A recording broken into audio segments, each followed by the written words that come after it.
तो हेलो, आज हम रे ऑप्टिक्स के जे एडवांस के 2015 के क्वेश्चंस करेंगे न्यूमेरिकल्स।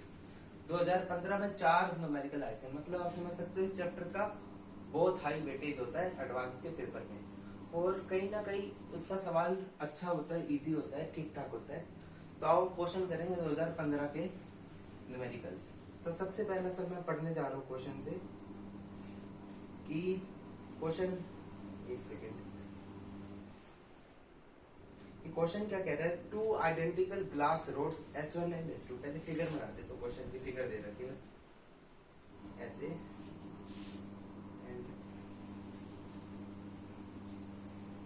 ये टू आइडेंटिकल ग्लास रोड से, ये है S1 और ये है हमारा S2। इन दोनों का रिफ्रैक्टिव इंडेक्स दे रखे क्वेश्चन में 1.5।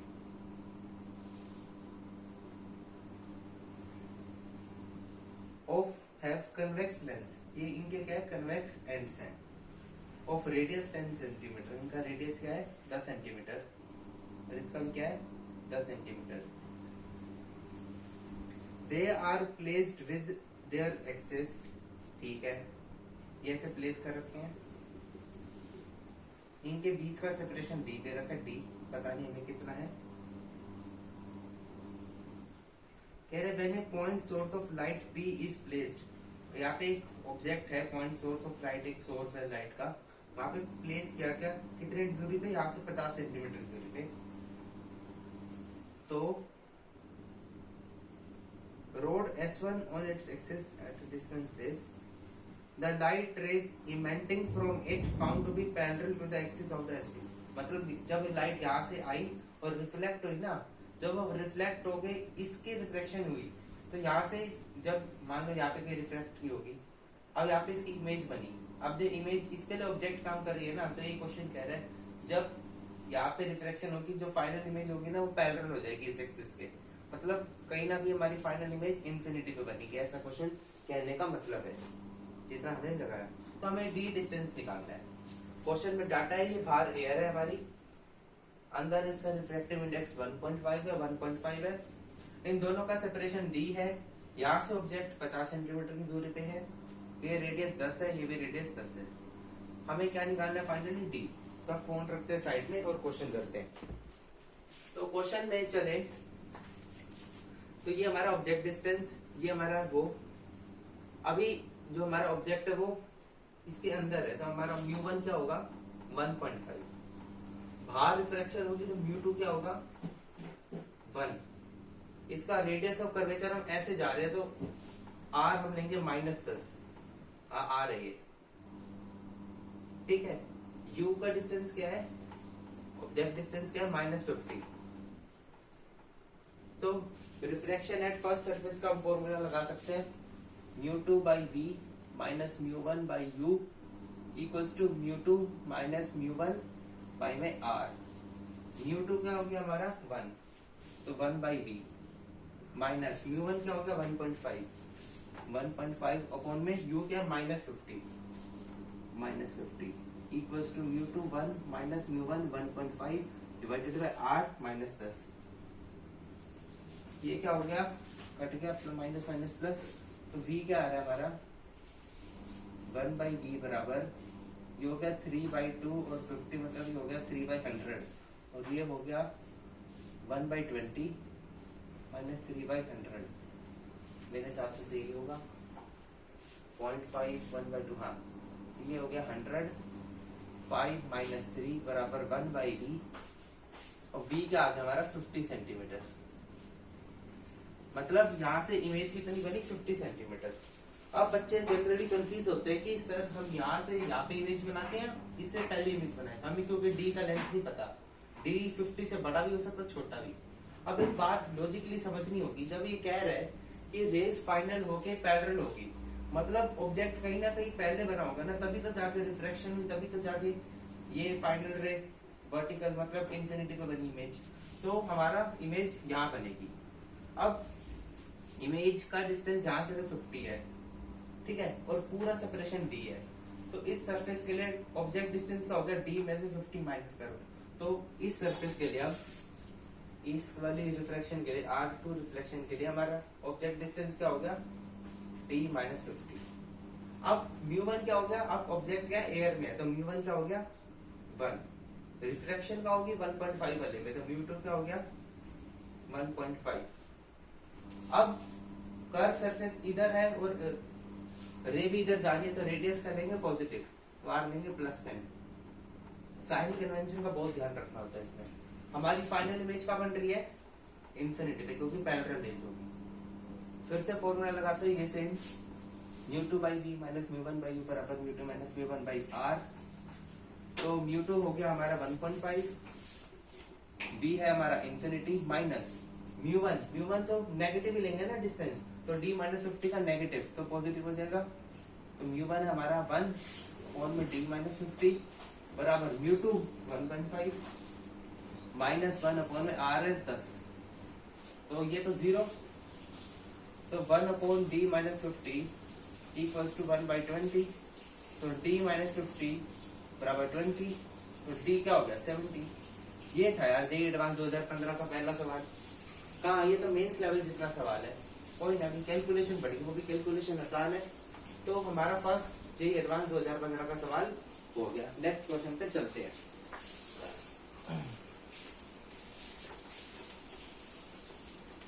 नेक्स्ट क्वेश्चन फटाफट करते हैं, वो भी आसान है।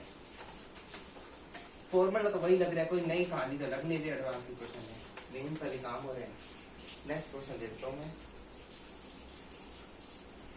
नेक्स्ट क्वेश्चन हमारा प्रिज्म से क्वेश्चन आया था जेईई एडवांस का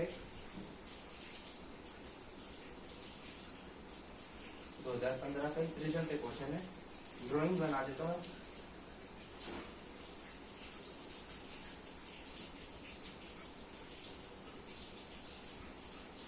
आपके सामने सोल्व करो, मेरे पास तो सिर्फ क्वेश्चन है, कोई सोल्यूशन तो नहीं है। मैं भी देखता हूँ क्वेश्चन क्यों नहीं होता। ठीक है, ऐसा कुछ दे रखा है, ये ऐसे है, ये ऐसे है, यहाँ पे एंगल थीटा दे रखा है। ठीक है, ये इक्विलेटरल प्रिज्म है। ठीक है, क्वेश्चन क्या कह रहा है, देयर इज इक्विलेटरल प्रिज्म और जो आई एंगल दे रखा है ना, ये 60 डिग्री दे रखा है एंगल ऑफ इंसिडेंस, और इसका रिफ्रैक्टिव इंडेक्स है n। ठीक है, रिफ्रैक्टिव इंडेक्स प्रिज्म का क्या है n, और इक्विलेटरल प्रिज्म है, मतलब ये एंगल क्या होगा, एक एंगल प्रिज्म का एंगल क्या होगा 60 degree. Emerges from the opposite face making the angle theta n with the normal for n बराबर √3 द वैल्यू ऑफ थीटा बराबर 60 डिग्री। अगर रिफ्रैक्टिव इंडेक्स हमारा √3 हो जाता है, अगर थीटा की वैल्यू इन्होंने कह रखा है 60 है, तो हमको बताओ d theta by d n की वैल्यू क्या होगी। बड़ा अजीब क्वेश्चन है, अभी कहाँ से आ गया डिफरेंशिएशन इसमें। ठीक है, यही डाटा दे रखे क्वेश्चन में हमें, तो क्वेश्चन में कह रखा है ये इक्विलेटरल प्रिज्म है। क्वेश्चन आ गया। ठीक है, इसका रिफ्रैक्टिव इंडेक्स जनरल n है, ये एंगल ऑफ इंसिडेंस 60 डिग्री है। ठीक है, ओके, और कुछ नहीं दे रखा क्वेश्चन में, और कुछ ऐसा अजीब सा निकालने को कह रहे हैं। क्वेश्चन कहाँ गया,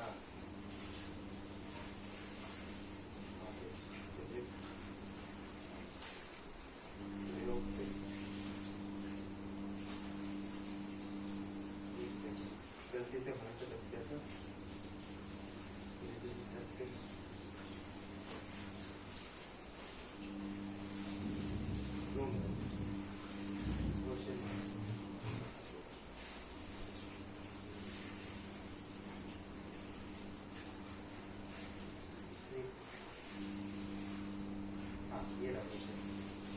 आप स्क्रीन पे दिखा दे तो क्वेश्चन कुछ ऐसा है कि a monochromatic beam of light is incident at 60 degree on the face of a equilateral prism of refractive index this for n बराबर √3 the value of d theta by dn is। ये अजीब सा कुछ question है, तो देखते हैं क्या करते हैं इसमें, देखते हैं क्या करते हैं।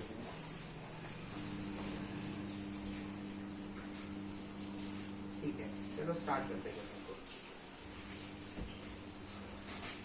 इक्विलेटरल प्रिज्म में तो मान लेते हैं एंगल r1 है, नॉर्मल R2 है। प्रिज्म की प्रॉपर्टी क्या होती है, R1 प्लस R2 बराबर 8, ये है 60 डिग्री। यहाँ स्नेल्स लॉ लगा के देखता हूँ सबसे पहले।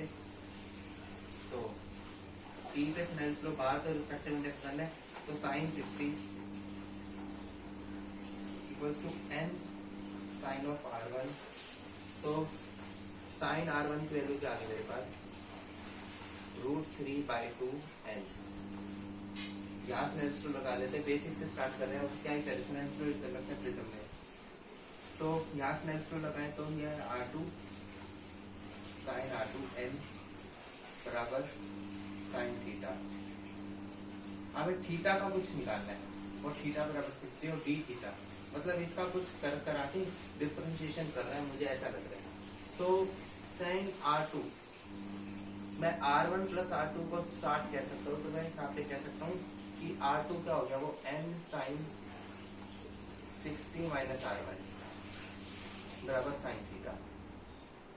साइन a माइनस b खोल के देखता हूँ कुछ होता हो तो, and into sine a √3/2 cos R1 minus cos 60 degree sine R1 बराबर साइन थीटा। अब कोस R1 आ जाएगा मेरे पास, मुझे दिख रहा है, तो ये आएगा कोस R1, ये परपेंडिकुलर √3, ये 2 एंड हाइपोटेन्यूज, तो बेस आ रहा है √4n² माइनस 3, ये आ रहा है ना दिस माइनस के साथ। तो कोस R1 क्या लिख सकता हूँ मैं, √4n² माइनस 3 में 2। तो इसकी जगह ये लिखता हूँ, ऊपर लिख लेते हैं n √3/2 इंटू में दिस √4n² माइनस 3 में 2n minus cos 60 1/2 sign R1 है √3/2n बराबर साइन थीटा। ओके, मल्टीप्लाई करता हूँ n को अंदर, तो n को मल्टीप्लाई करूँगा तो कट जाएगा, तो √3/4 √4n² माइनस 3 माइनस ये n कट जाएगा तो आ जाएगा माइनस √3/4 बराबर साइन थीटा। हमें चाहिए था d θ/dn, तो मैं n के रिस्पेक्ट में डिफरेंशिएट करता हूँ, तो इसका हो जाएगा साइन थीटा d θ/dn, और ये चाहिए था थीटा बराबर 60 पे और n बराबर √3 पे, ये चाहिए मेरे को। तो n के रिस्पेक्ट में डिफरेंशिएट करूँ तो ये तो कांस्टेंट √3/4, इसका हो जाएगा √2 टाइम्स ऑफ 4n² माइनस 3, और इसका 4n² का हो जाएगा 8n माइनस इसका 0, ये हो जाएगा 4n बराबर साइन थीटा d θ/dn। अब सारी वैल्यू पुट करके देखता हूँ, √3/8 4 to the 8 इंटू में 8 n की वैल्यू है √3 अपॉन में √4n² n, तो 4 to the 12 माइनस 9, √9 मतलब 3। तो ये कटता हुआ दिख रहा है मेरे को, this this this this this, तो यहाँ पे तो आ रहा है 1 में sine theta,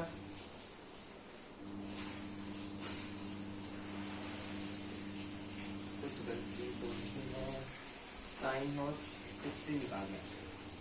O sine theta का डिफरेंशिएशन कोस थीटा, ओहो cos theta d θ/dn, cos theta d θ/dn, तो यहाँ पे आएगा 1/cos 60, cos 60 होता है 1/2, तो आंसर मेरे को 2 आ रहा है d θ/dn। आओ चेक करते हैं क्वेश्चन को, आंसर बराबर 2, आंसर बराबर 2, अभी देखते हैं, आंसर बराबर 2, एंटर आंसर, 2 है करेक्ट आंसर 2, ठीक है। तो ये क्वेश्चन हो गया हमारा जे एडवांस का। देखो क्या, मुझे भी नहीं आइडिया था कैसे होगा, बट मैंने स्नेल्स लॉ लगाया, इधर उधर जुगाड़बाजी करी, तो एट द ऑल आ गया मेरा आंसर। तो नेक्स्ट क्वेश्चन पे चलते हैं, 2 क्वेश्चन हो गए हमारे जे एडवांस के। नेक्स्ट क्वेश्चन पे चलते हैं, मिटाते हैं इस क्वेश्चन को।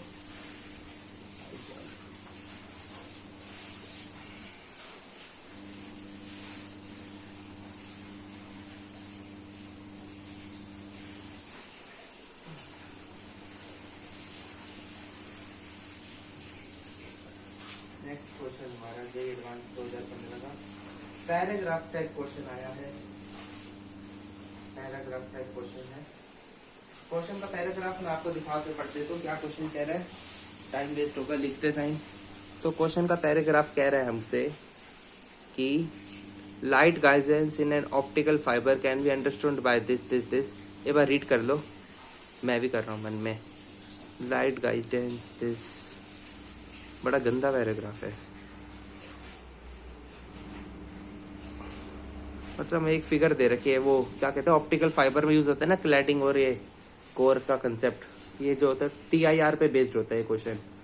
फॉर टू स्ट्रक्चर्स S1 जिसमें N1 की वैल्यू ये है, N2 की ये है उसका, और S2 का स्ट्रक्चर जिसमें N1 ये है, N2 कुछ और है, and taking refractive index of water इतना इतना इतना, the correct option is R।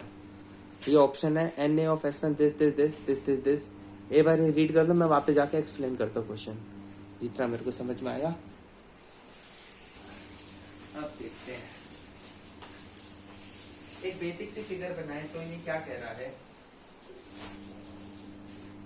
ये N2 मीडियम है, ये N1 मीडियम है। ये कह रहा है S1 S2 दो कोई सिस्टम है,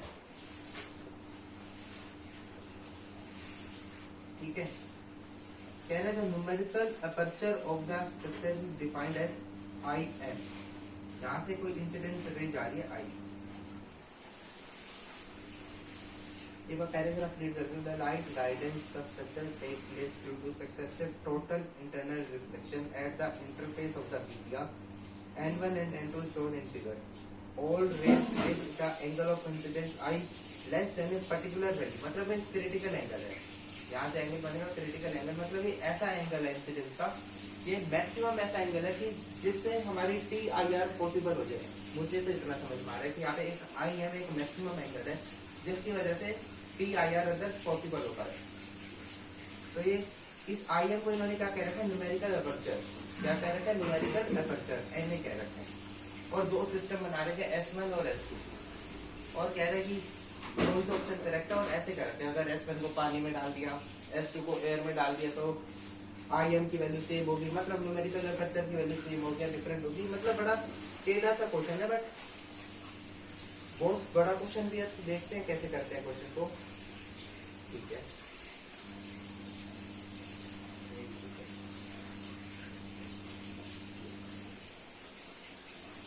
इन्होंने कह रखा है N2 ग्रेटर देन N1। एक और इन्फॉर्मेशन है, ये वाला रिफ्रैक्टिव इंडेक्स इससे बड़ा है, और यहाँ पे एंगल I दे रखा है। तो एक सिंपल सी फिगर बना के ना जनरल निकालते हैं, फिर सारे केसेस सॉल्व कर देंगे।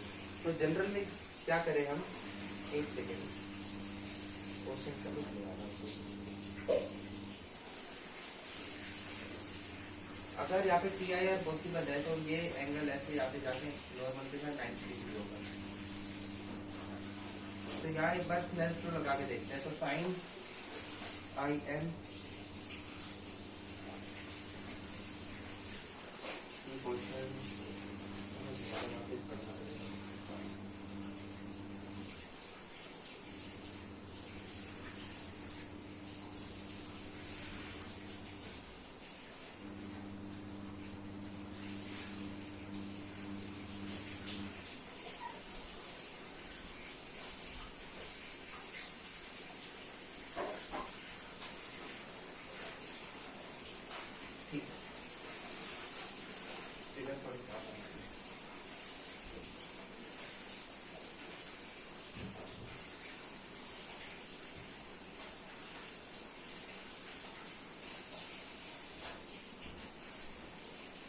जब यहाँ पे एंगल I से इंसिडेंस कराइए रे, मान लेते ये एंगल थीटा है मेरा, ये 90 है तो ये हो जाएगा 90 माइनस थीटा।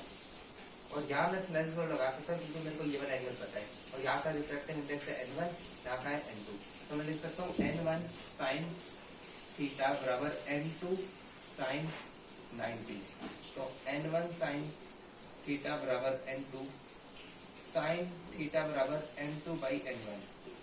यहाँ स्नेल्स लॉ लगा सकता हूँ, बाहर का रिफ्रैक्टिव इंडेक्स कुछ नहीं है, तो लिखूंगा sine I equals to N1 sine of 90 minus theta sine I equals to n1 cos theta. तो cos थीटा क्या हुआ, sin I माई n1। ठीक है,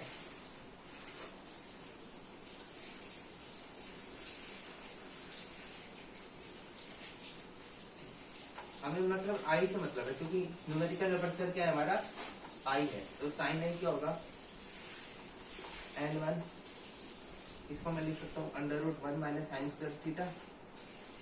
तो n1 √1 minus n2 square by n1 square. तो ये हो गया हमारे पास 1 बाई, ये n1 n1 कट गया, तो ये हमारे पास आ गया √n1 square by n2 square.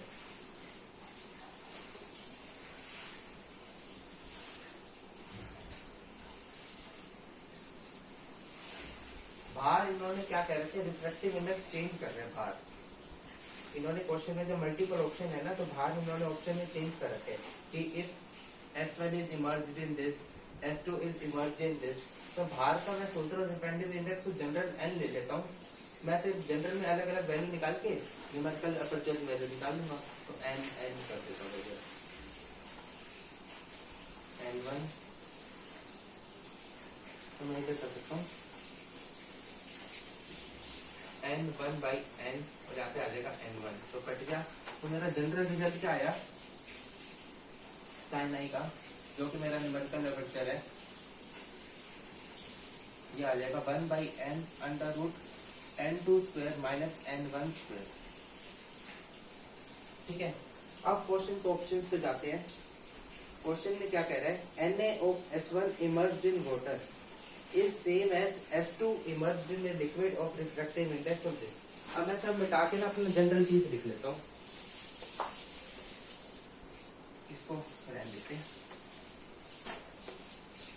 हमारा न्यूमेरिकल अपर्चर क्या है, ये आया हमारा रिजल्ट 1 बाई n, ये मीडियम का है, मीडियम का जो मीडियम में आएगा उसकी वैल्यू रखनी है। ठीक है, √n2 square minus n1 square. यहाँ पे एक S1 दे रखा है, एक S2 दे रखे हैं।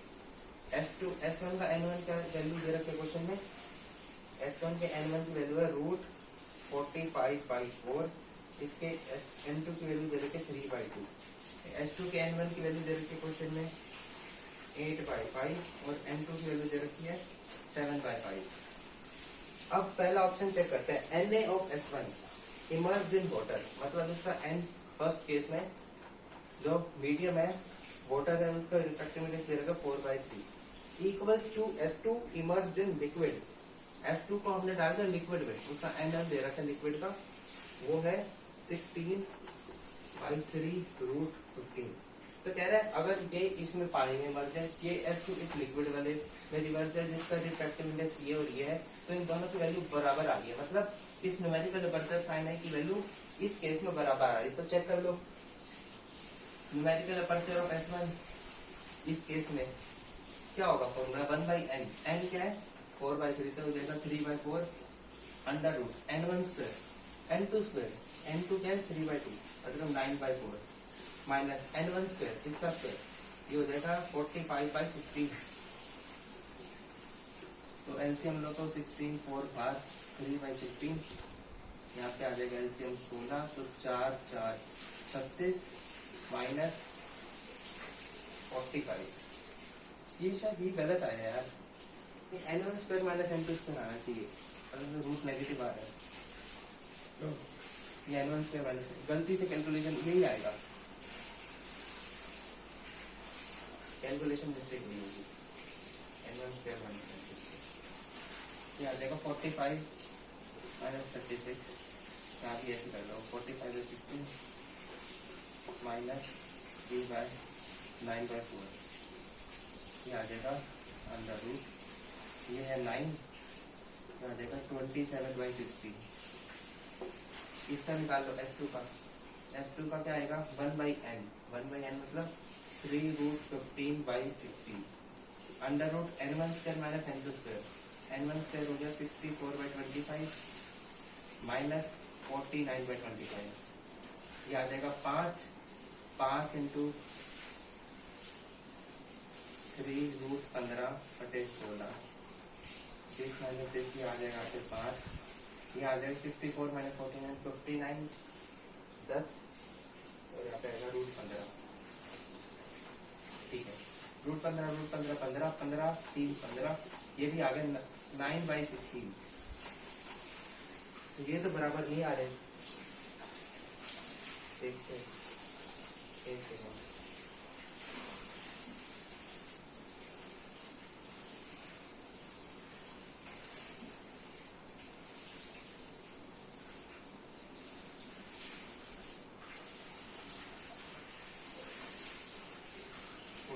बाई 4 दे रखे हैं।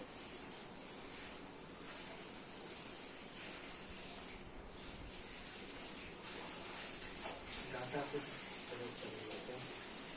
√45/4, तो इसका स्क्वायर हो जाएगा 45/16। तो यहाँ पे आएगा 45 माइनस 36। अरे अरे अरे अरे 9, ये √9 है तो 3 हो गया ना, तो 3 3 जा 9, 9/16, और ये भी क्या है 9/16। तो ये पहला ऑप्शन बराबर है, S1 बराबर S2। अब अगले केस में क्या कर रखते हैं, S1 को इमर्ज किया एक लिक्विड में जिसका रिफ्रैक्टिव इंडेक्स है 6/√15, और S2 को इमर्ज किया पानी में, मतलब इसका मीडियम हो गया 4/3। अब चेक करना है, अब चेक कर लेते हैं। तो अब Na(S1) निकालो इस केस में, तो ये हो जाएगा 1/n, n है 6/√15, तो 6√15 √n1² माइनस n2²। n1² क्या हो गया 45/16 माइनस n2² क्या हो गया 9/4। ये सोल्व किया था, ये तो हमारा आया था √15/6, यहाँ पे नीचे आया था 4, यहाँ पे आया था 3, तो ये हो गया √15/8। कैलकुलेशन देख लो, 3 4, ठीक है। Na(S2) निकालो इस केस के लिए, तो 1/n मतलब 3/4 √n1² 64/25 n2² 49/25, ये आ रहा है √15। ये √15 आ रहा था, सोल्व करके √15/5 इंटू में 3/4, तो आ रहा है 3√15/20। मैच नहीं कर रहा, गलत है, ये ऑप्शन हमारा गलत है। सी ऑप्शन में क्या कह रहे हैं, Na(S1) प्लेस्ड इन एयर। अच्छा, अब रिफ्रैक्टिव इंडेक्स 1 होगा क्योंकि इसे एयर में रखा है, equals to same of S2 placed in a liquid of refractive index 4/√15। अब S2 को इस लिक्विड में रख दिया जिसका रिफ्रैक्टिव इंडेक्स 4/√15 है।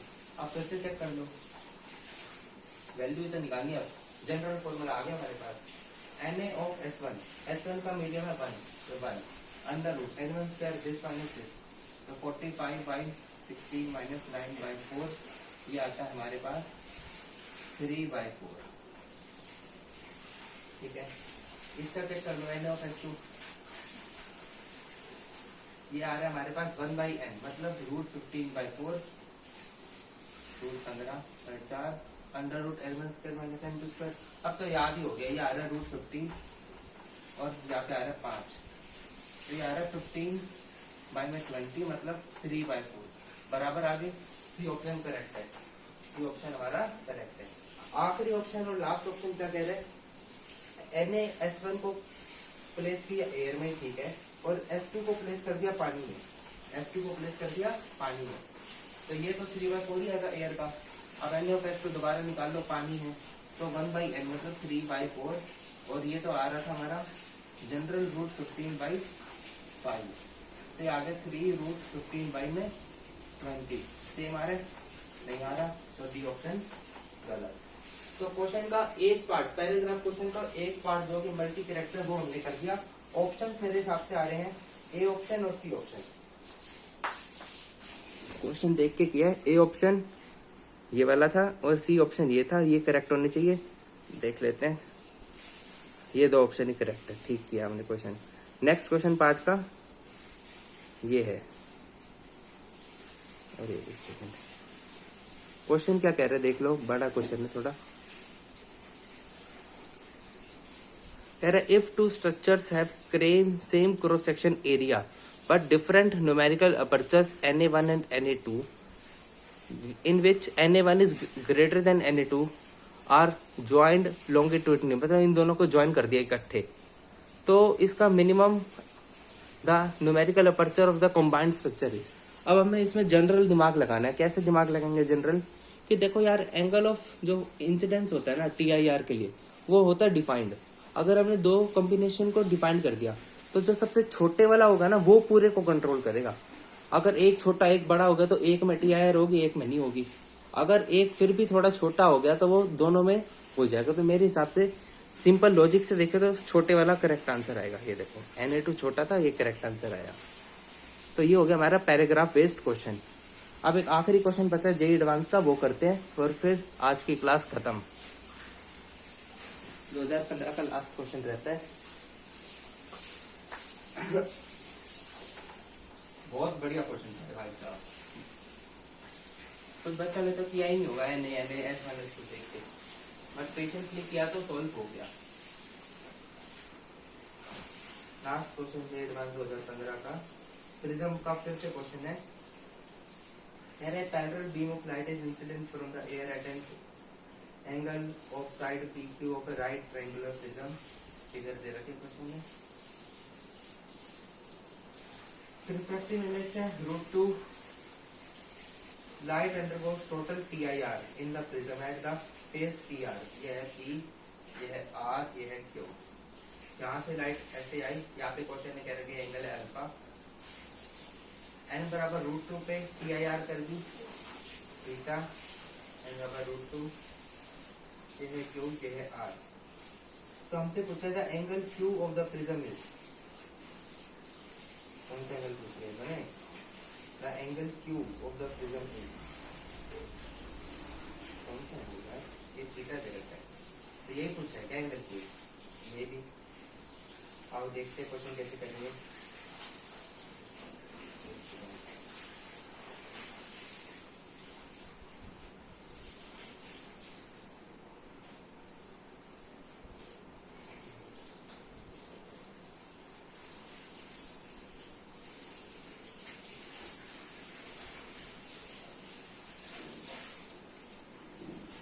तो आज के लिए यार थोड़ा इतना ही रहने देते हैं, बहुत लंबी वीडियो होगी।